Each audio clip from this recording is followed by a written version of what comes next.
এই শীতে সবজি খিচুড়ি না খেলে কি হয়? তবে তার জন্য তো বাজার করতে হবে নাকি? তাই দুই ভাই চললাম আমাদের স্থানীয় তালতলার হাটে, যেখানে সপ্তাহের 2 দিন সোম ও বৃহস্পতিবার হাট বসে। প্রথমে বাসা থেকে কিছু দূর হেঁটে আমাদের প্রাইমারি স্কুলের সামনে গেলাম।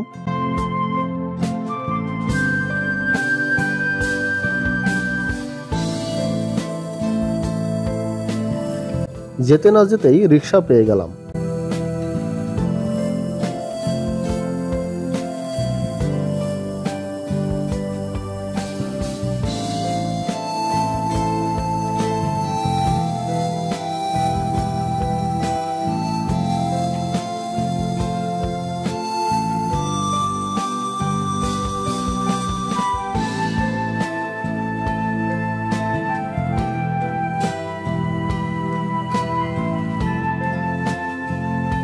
হাটে পৌঁছে দেখি সবাই বেচা কেনায় ব্যস্ত।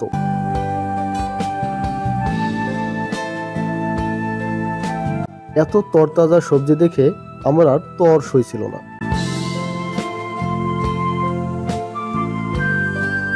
প্রথমে চোখে পড়ল ফুলকপির দিকে। ফুলকপিগুলো ছিল একদম ফ্রেশ।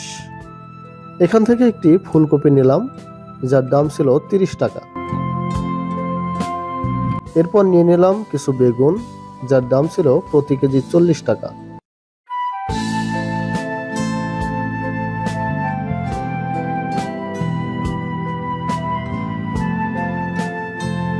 এক ফালি মিষ্টি কুমড়া নিলাম, যার দাম পড়েছে 30 টাকা।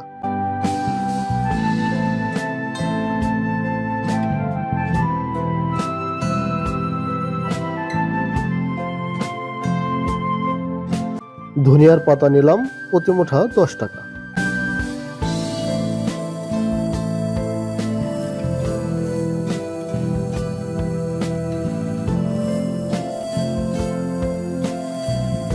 এখন নিয়ে নেব কিছু গাজর, যার প্রতি কেজি দাম ছিল 80 টাকা।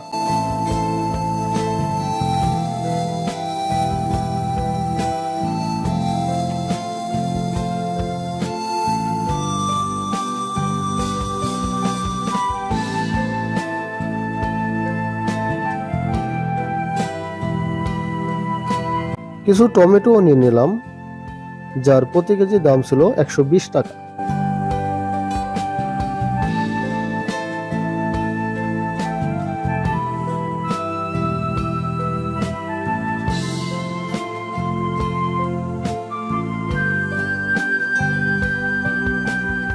এবার বাড়ির জন্য কিছু মেথি শাক নিব, যার প্রতি মুঠা দাম ছিল 10 টাকা।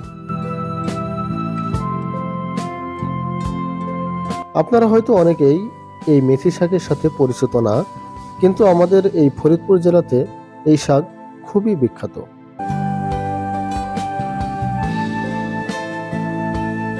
সবজি খিচুড়ির জন্য আমাদের বাজার মোটামুটি কমপ্লিট, আর বাড়িতে থাকা উপকরণগুলো দিয়ে আমরা সবজি খিচুড়ি রান্না করব, যা আপনারা পরবর্তী ভিডিওতে দেখতে পাবেন।